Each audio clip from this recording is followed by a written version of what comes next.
Hello again, fellow audiophiles. I am Wave Theory, and this is the Fiio FT3.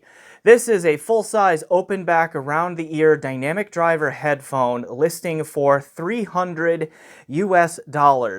There are two versions of this headphone. One of them is a 32 ohm impedance and the other is a 350 ohm impedance. This is the 350 ohm version that I will be reviewing today. This was a kind loan from Apos Audio. Apos has made no attempt to influence my opinion on this piece one way or the other, so all thoughts you are about to hear on it are mine and mine alone.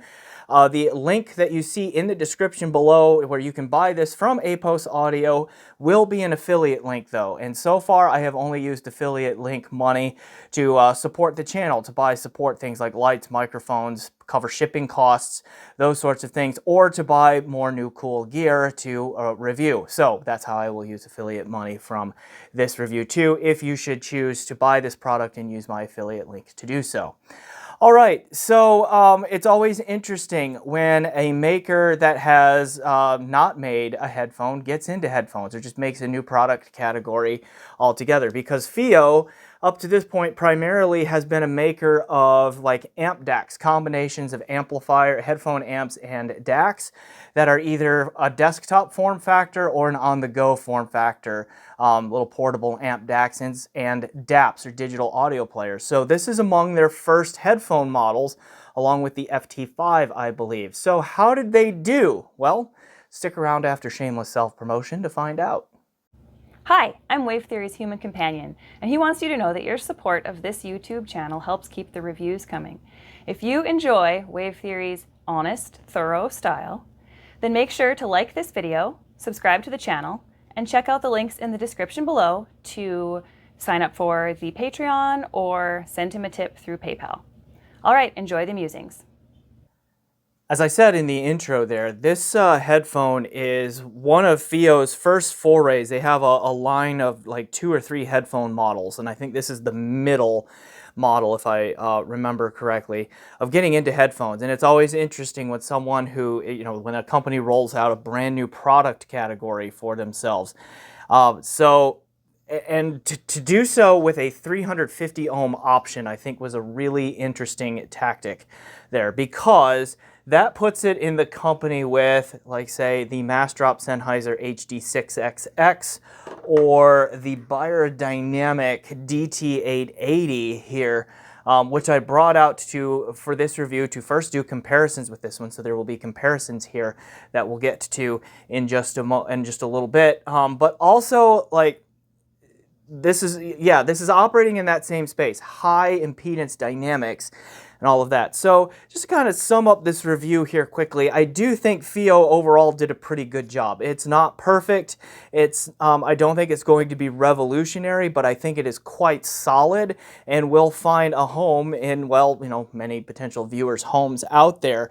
And I think one of the reasons for that is, like, it's a little bit reminiscent of the DT880, but it's not quite the DT880. It's a little bit reminiscent of the HD6XX, but it's not quite the HD6XX. I think it occupies a sonic space that exists between the two of these, almost like a hybridization of these two legendary headphones. Okay, so we'll kind of unpack why I say that here as this review progresses. So just kind of keep that in mind, and hopefully that whets your appetite to watch the rest here. So a quick note on specs. $300 US is the MSRP. There are 60 millimeter dynamic drivers in each cup. The drivers are a beryllium plated gasket with a diamond-like carbon diaphragm. That's Fiio's language. So they're using some fairly fancy and exotic materials in the driver material. This unit right here is a 350 ohm impedance, and that comes with a 102 decibel per milliwatt impedance specification. So it's somewhat demanding on an amplifier in terms of, if you get over 250-ish ohms in impedance, you start to need some pretty big voltage swings from your amplifier. So, have an amplifier that can deliver some pretty big voltage swings, and I'll talk about some options for that as the review unfolds on hand. However, the 102 decibel per milliwatt sensitivity is fairly high, so once you meet its voltage demands, it's not particularly difficult to drive. And then it has a rated mass of 391 grams, which is about 13 ounces here in the US system for weight. All right, and so what we're gonna do next is we'll do an overhead view of this where I show you a close-up of the build of this thing and show you the cabling and all of that, because it's a fairly well-made headphone. So let's go ahead and cut to that, and then we'll come back on the other side and talk about sound. Here we go. Quasi overhead view here to take a look at the unit up close and personal, because there's a couple of interesting things about it that I want to show you, and an up close and personal view is the way to go. Now, the headphone arrives in its stock box in this kind of, I don't know, this cognac color case there, a little bit reflective. It's reflecting my light here quite a bit. That's okay. All right, nice case there, zipper, handle, so forth. Also in the box, you get another set of pads. There are 2 sets of pads that come in the packaging. So one of them is installed. I currently have suede pads on the headphone itself, which I'll show you in a minute. And then you get these pleather, protein leather pads that come with it. So more about the pads here in just a moment, but know that those are in the package. All right, let's open this up and have a look. All right, here, I'll open it this way so it mostly stays on the camera. Looks like this on the inside, pretty cool. Okay, here's the cable, more on that in a minute. You get a bunch of adapters for the cable on this Velcro little holder deal here, so I'll show you these here in a minute as well. And then the headphone itself sits in there nice. So pretty decent case, reasonably sturdy. You could probably put this in a suitcase or a backpack. Okay, and it protects the headphone reasonably well. Okay, it's not all that dissimilar from like a Focal case, if you're familiar with those. All right, here is the headphone itself. And I think it looks cool. It's got a nice, like, kind of futuristic industrial kind of aesthetic to it. It is open back, so like these parts are solid here, but then we have grill material there, Fiio logo right there, and so forth. Okay, pretty nifty, I think. The headband system, thing number 1, is kind of self-adjusting, right? It naturally will kind of stretch and slide and like fit to your head. I've seen this a couple of times in headphones already. Like this first started, I saw this kind of thing happen, I think first on like Dan Clark's with the Stealth and the Expanse, and now other companies are going to like that similar kind of idea. So this will naturally fit and fold and contour to your head and your head size, just by the way it stretches. Now, how long will that last? Like, what is the longevity of this elasticy thing? I don't know. Only time is going to tell on that one. So we'll find out in the future how well that holds up. The headband here has just leather, or probably pleather, covering over it, over the what I think is probably spring steel. Okay, and the headband. The clamp is pretty well balanced. It's just enough to keep this on the head well without it sliding around a lot, but also not be too tight. Personally, I wish that this part would not have extended quite as much, and these would sit a little bit higher up on my head, but it ultimately ended up being fine. Okay, minor quibble there. All right, it is well made with metal construction here. It's about a 390 gram mass, which is about 13 ounces, I want to think, in the English system. I want to say in the English system there. So it's not particularly heavy, okay, all that. So cup swivel, we get this much motion this way. That's not swivel, this is swivel, but we get that much motion that way. And so this will fit most people fairly well, I think. Now, the pad area, we have round pads here.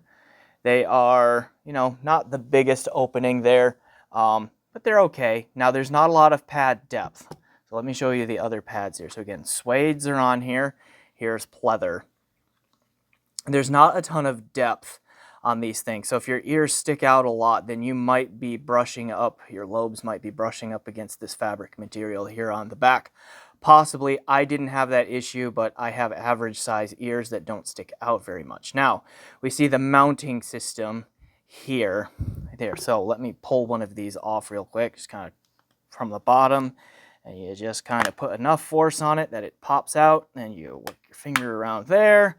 Okay, snaps in and out with these snappy things here, and then we've got these two little nubs here to kind of help you align everything. This is what the cup looks like, okay, without the pad on it. So you can see how you put those two little nub things in like two of these corresponding holes here. You get some amount of freedom to rotate the pads, but it doesn't really matter because they're just circular and they're basically symmetric and on every axis that I can tell. So there's no like special shape or anything to these. They're not forward angled at all, either type. Neither of those do that. They are just symmetric and uniform in their size. Okay, so I mean, you can kind of stick these on here. I just put them seams down for balance or to be symmetrical on either side and to remember it, but you don't have to do it that way. And then there is the beryllium coated parts of the driver, like it's a beryllium coated and then diamond like carbon, they say. So I believe the shiny parts around the outside are the beryllium plating, and then the diaphragm in there is the diamond like carbon, I believe. So what you can see through it, through the mesh there. All right, also if you can see it here, there is a bit of a forward angle in the driver housing here. So these pads do not have any angle, I mean either type. They do not have any angle to them, but the angle is built into the headphone cup itself. There you can kind of see it a little bit better. So there is a little bit of a forward angle to it. Okay, let me pop these back on real quick. They just snap right back in. Okay, that easy. All right, so that's what the headphone looks like and all that. Now I want to talk cabling. Dual 3.5 millimeter TS, okay, connectors here on the cable entry. Okay, also you can see like that's not very well labeled, R, L. Okay, now that I'm looking at this, I didn't put those both seam down when I put them on, so they are symmetric. Sorry to drive anyone with OCD nuts there. I just now am noticing that. Haha. Anyway, all right. The label here, L and R, is just not very, I mean, I have it in a bright light here and you can see it. In a somewhat darkened room, that's hard to see. There is an R and an L, like right above the cups there, which will help a little bit. Why did you just go out of focus? Okay, that'll help a little bit, but distinguishing left from right just by the markings on this thing is not always the easiest, particularly if you're listening in a darkened room. So that's something that you might want to keep in mind. But dual 3.5 millimeter cable entry makes it compatible with a lot of aftermarket cables, also flush mounted jacks.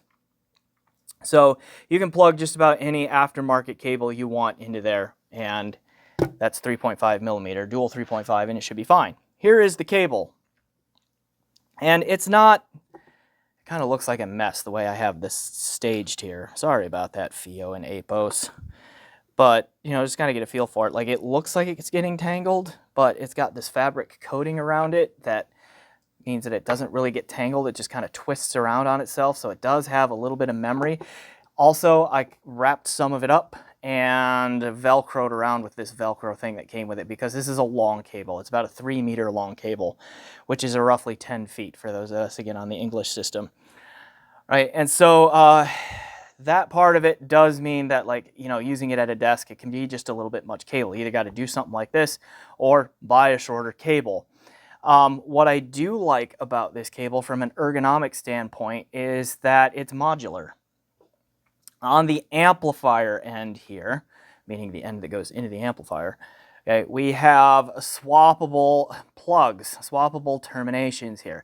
So this is a 4.4 millimeter Pentacon, okay, right here. But then this thing also ships with a 3.5 millimeter, come on, there we go, a 3.5 millimeter single-ended connection. And then they also included a 6.35 millimeter or 1/4 inch adapter for that. Okay, so we have that there. And then there is also a 4-pin XLR adapter that you can plug in the 4.4 millimeter Pentacon to, and then plug this into a 4-pin XLR balanced headphone output. So The two parts then that are swappable are these two things, the 4.4 millimeter and the 3.5. And you see that there is threading right there, and then also this groovy thing, okay, in this plug, and then we have 4 pin sockets right here. Okay, so here's what happens. Take this part right here and you just unscrew it. Okay, which, depending on how hard you screwed it on in the first place, can be easy or it can be difficult. Ooh, what did I do? Okay, got a little overzealous. There it is. It's going the wrong way. Nice. All right, anyway, that unscrews, showing you the threading there. So this is just this little sleeve that screws on and off. Okay? It's supposed to be lefty-loosey, righty-tighty, right? Because to me, that looks like that's going left. Will that ever look... I think they threaded them backwards. That's why I was confused. So that's something to be aware of. Anyway, okay, that unscrews, and then this part pulls right out. Okay, there's that 4-pin system that I was talking about. That's what it looks like down on the inside there. And then that groove that I showed you right there helps you make sure that you get this part lined up, because you can see a corresponding notch, okay, on the inside here. Right down in there, that helps you line this up. So then you just take your other plug and you line it up with that. Okay, push it in as far as it will go, push this sleeve up, screw it back down. It is threaded the other way, the opposite way that I'm used to. Okay, anyway, so there it is. Pretty cool on that. So ergonomically, other than the length, like I really like this termination system. I think that's pretty slick on the cable. The cable is just a little bit long, I think, and it's got a little bit of memory to it. Well, this is not the easiest thing to get in and out of here either. It's got a little bit of memory to it, and so forth. It's sonically, the cable is not too bad. Like, I know that's going to be really controversial, say that cables sound different. You know, when you have electromagnetic energy traveling through and around one of these wires, and then you change the material of these things and the way that you make them, like if you have multiple strands of conductor in there and you weave them together, it's like, yep, that's going to change the behavior of how that electromagnetic energy travels through there. That's just science, okay? And yeah, sometimes we can hear that, sometimes we don't. This cable is not too bad. I did prefer using an audiophile Ninja cable because it was shorter, and also I thought sounded a little bit better with these headphones. Not tremendously low. Like, this is like not awful. So other than the length, I think it's fine. Okay, honestly. All right. So that's enough from this vantage point, I think. Let's come back to me on camera talking about more things with this headphone.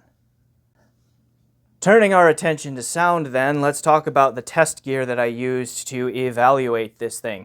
So I used a number of different headphone amps and DACs here as I proceeded through this review, and then of course I compared it to some other headphones. So some of that source gear for music files and music sources, I would have listened to either local or streamed high-res or lossless FLAC files, okay, lossless or high-res, I should say, FLAC files, again, either locally or streamed via Qobuz through Roon. I would also use on occasion some local DSD files locally from Roon as well, or through Roon.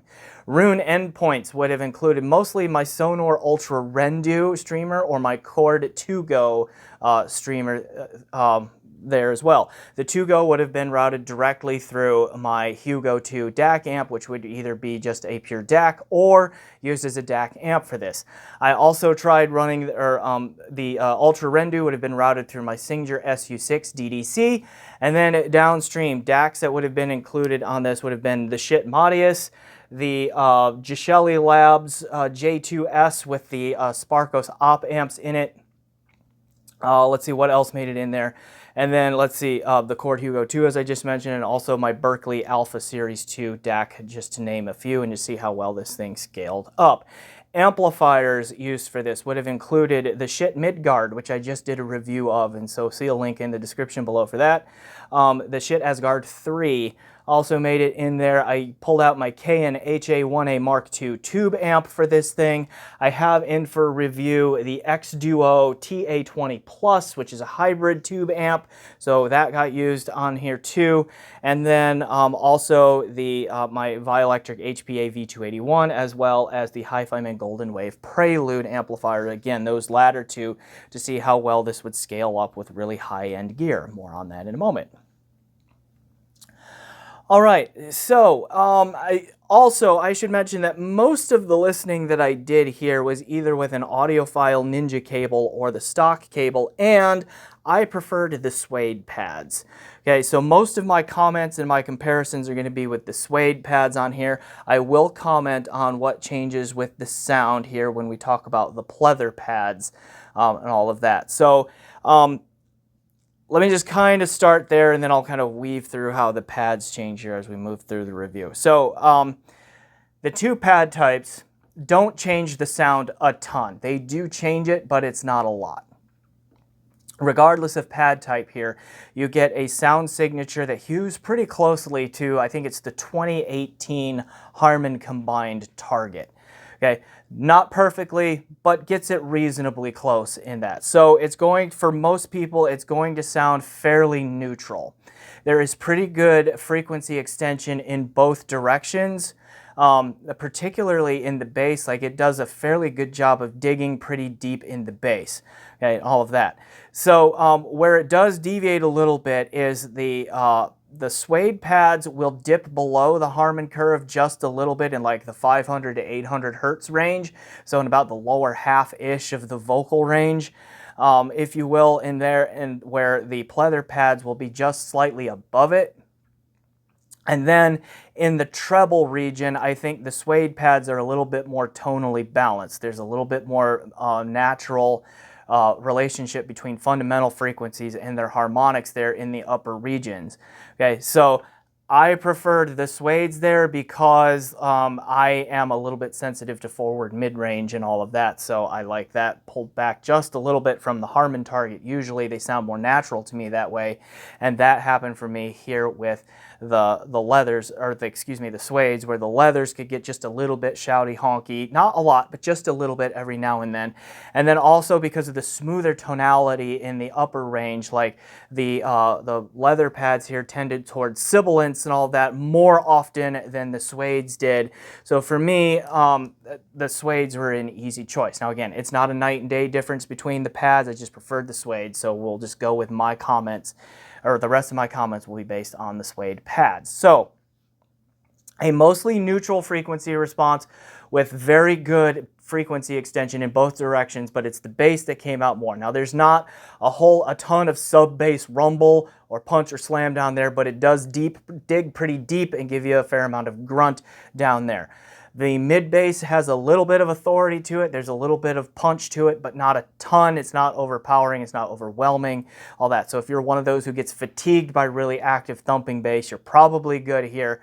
It's not going to satisfy bass heads all that much, but it's not like lean sounding either in terms of the bass presence.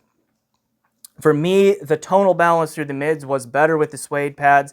Vocals sounded really reasonably natural with pretty good relationships between fundamentals and harmonics. Now, the vocals do sound a little bit more full and forward with the pleathers, and so some are going to like that, but you can kind of mix it, you can tune to your preference a little bit here with pad type there through the mids, and then I've already talked about the difference in the treble. So again, fairly neutral though overall presentation, because it does hew pretty reasonably close to the Harman Target most of the time. Okay, other aspects of the sound then. The sound stage here is fairly big, like it's not enormous or cavernous. It's not like Hi-Fi egg-shaped, you know, like those guys. Okay, it's not quite that size of soundstage size, but it's got some reasonable like soundstage width in particular to it. The imaging and the separation through laterally and all of that are also pretty good. There's a reasonable amount of holography for the price point and all of that going in there too, so that is also solid. Detail retrieval, also pretty good. I was getting a fair amount of texturing on bass guitars and all of that. Like you can hear the transient sound of the finger plucking on the string and all of that. That comes through pretty well. The zizzy sound of bows being dragged across strings was pretty well. Like room reverbs and all of that in live performances and so forth were also resolved pretty well on here. So a lot of the technicalities, I think, are either right where they need to be or maybe a little bit above average for the $300 asking price. So I think there's a lot going for it there sonically in terms of those technicalities and all of that. So, I mean, on its own, I actually really fairly enjoyed listening to this one. I commented on my Patreon Discord, which, I mean, subscribe to my Patreon and I will send you a link to that Discord and you can talk to me and these same guys on there.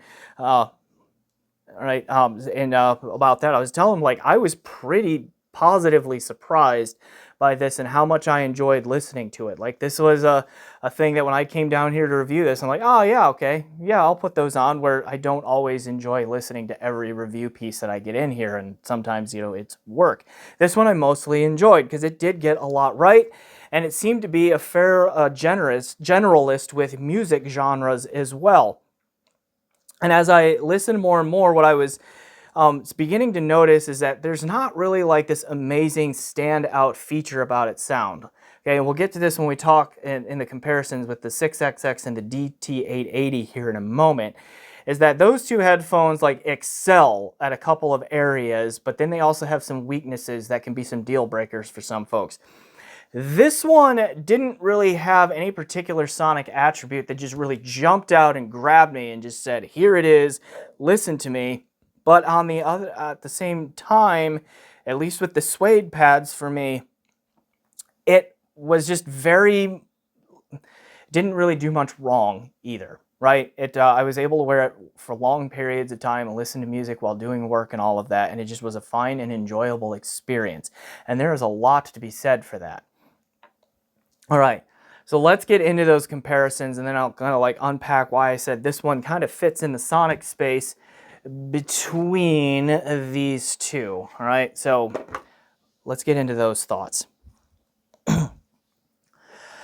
Starting with the 6XX here, because this is a 300 ohm headphone, and this one is a 350, so they are the closest in impedance. Like my DT880 is a 600 ohm, all of that. So let's start here. Actually, you know what? Let's bring them all in. This one, 600 ohms and all of that. This one is about 260, 280 US dollars anymore. This one is usually about 200. What do these two do really well? First, I have reviews of each of these out if you want to dive in a little bit more on what I think of these, but just real quick here. These are mid-range masters. They sound amazing in the mid-range. Their vocal timbre is just wonderfully organic and natural sounding and all of that. So that's the thing that they do just above all else that you're just like, wow, okay? They also have a very non-fatiguing sound that you can just listen to on and on and on, and again, not get fatigued and so forth. It also, like, these really light up on an OTL, output transformerless tube amplifier. You can get solid state amps that will drive these pretty well, but they really come alive on a lot of tubes and all of that. So like that's another thing we'll talk about here with these in just a moment with the FT3. All right. The DT880, what this thing really does well is it sound stages amazingly well for a headphone of its price. Big sound stage, really accurate imaging and separation in there. And then also the treble timbre. What the 6XX does for the mid-range timbre, this one can do in the treble with the right signal chain. Drawbacks for these two headphones. One is that they are both source gear picky. These can be a little bit too revealing of like cheaper gear in the mids and can, that can have some problems. They also are somewhat claustrophobic in their sound staging. Very narrow, intimate sound stage with kind of three blobby imaging and separation where you have a left, a center, and a right, and not a whole lot in between those like three blobs. These guys are super sensitive to signal chains, and if you don't power them right, their treble is going to go sharp and shrill a lot. Okay, they also, they are wired single-ended. in stock form. So I had to mod these myself so that I could make them compatible with the balanced output of a lot of headphone amplifiers. But in their stock configuration, they are single-ended wired only, which kind of limits, again, what kind of amp that you can get for them and so forth. So like both of these have drawbacks that can make them deal breakers for certain listeners and in certain situations. I really like the 6XX for like hard rock, metal, hip hop, EDM kinds of listening. I really like the DT880 for jazz, classical, orchestral kinds of things. Okay, the other thing I want to mention about both of these is that they just scale up amazingly well. As source gear quality improves, so do these. They just, like, it's really surprising how much more they have to give you the higher and higher you go up the amp and DAC signal chain quality ladder. Okay, so that's a quick rundown of these, and that helps set the stage for the FT3 here.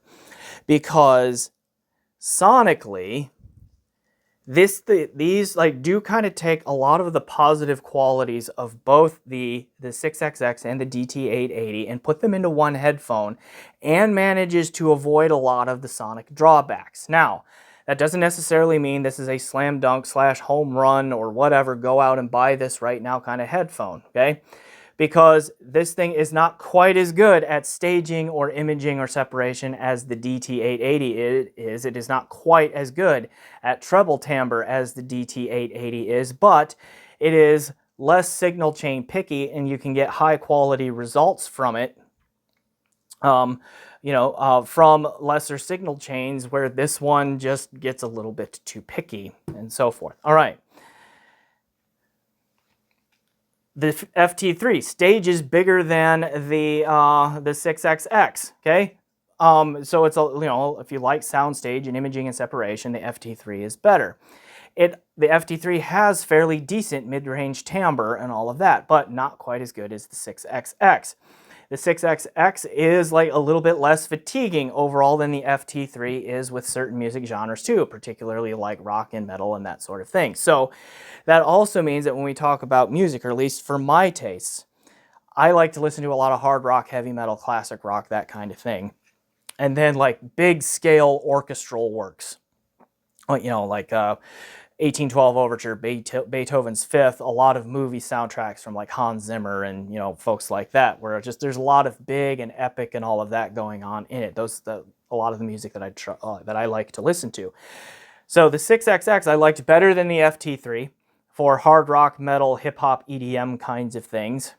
Okay, but I liked the FT3 better than the 6XX for jazz, classical, that sort of thing. However, like my dislike of the 6XX for jazz and classical was stronger than the dislike of the FT3 on any music genre, right? So the FT3 to me did not reach as high in its performance in some areas, but it also did not sink as low as the 6XX. Comparatively speaking with the DT880, then it's a similar thing. I preferred the DT880 to the FT3 on a good signal chain with jazz, classical, orchestral works. I thought it did a better job with the soundstage and the imaging and the separation and holding it all together when there was a bunch of big loud stuff going on. However, these can get very grating and fatiguing very fast for hard rock, metal, hip hop, EDM kinds of things, and they kind of lack some of the bass oomph needed for those genres. I liked the FT3 a lot better than the DT880 for hard rock, metal, classic rock, hip hop, EDM, those kinds of things.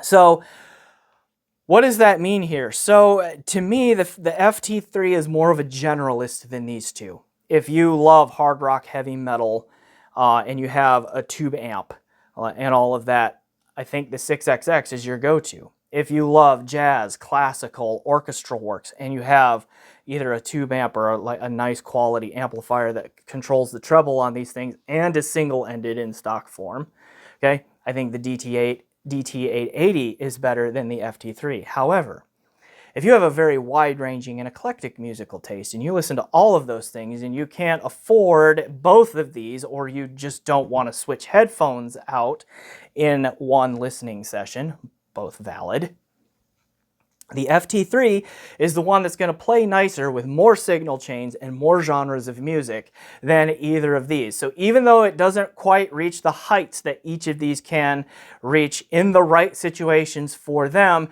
it also avoids the lows or the depths of these things when they're in the wrong situation for them. So it's a little bit more even keel and a little bit more generalist in its nature because of that. So then, because of that, let's talk about like amplification and all of that. We'll return our attention to the FT3, talk about amp pairings and all of that.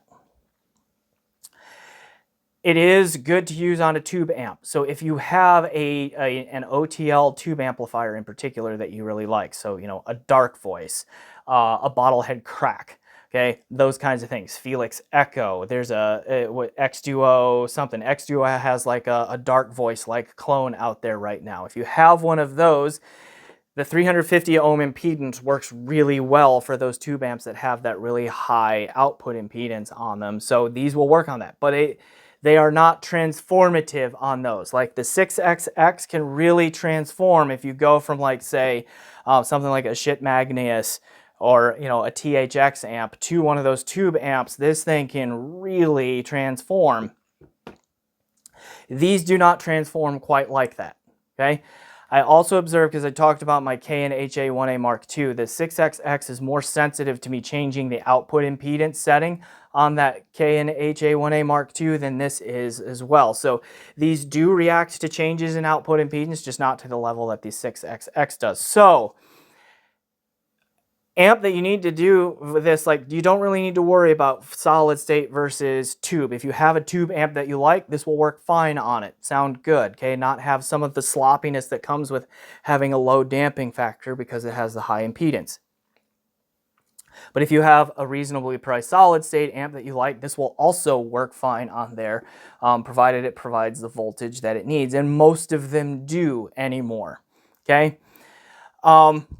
So yeah, that's it. Like when you talk about amp pairings, like tube amps will work, solid state works fine. Like you don't have to stress about it quite that much on here. As long as you get a reasonable amount of power, you're good. All right. So I really think that fairly well sums it up. I think Fiio put in a really solid effort here. It's not world beating, but it's just really solid across the board.